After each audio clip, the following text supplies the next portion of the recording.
Hello, sixth grade. Today we're going to go over lesson 82, which I think is a pretty simple lesson.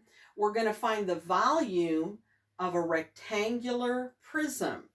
If you remember a few weeks ago when I brought those models to show you, one of them was a rectangular prism, okay? Remember I had cylinders and I had a number of different shapes, and one of those was a rectangular prism. Okay, now I have drawn one on the board for you, and if I asked you how many sugar cubes, little 1-inch sugar cubes it would take to fill up this rectangular prism, this is how you would find out. You would use the formula for finding volume. And if you look at this formula, I think this would be a great thing for you to write in your flip chart, because you'll probably come across review questions later on, and it'll be so simple for you to open up your flip chart and find your formula for volume, okay? Now, V stands for volume, so volume equals length times width times height. Okay, remember I've taught you in algebra that anytime you have your letters and they're side by side without any sign in between them, that means you multiply. So we're going to multiply our length times our width times our height. Okay, this is our length. That's how long something is. This is our width. That would be how wide something is. And this would be our height, how tall the rectangular prism is.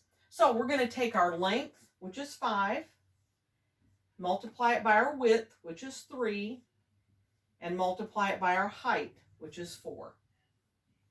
So 5 times 3 we know is 15.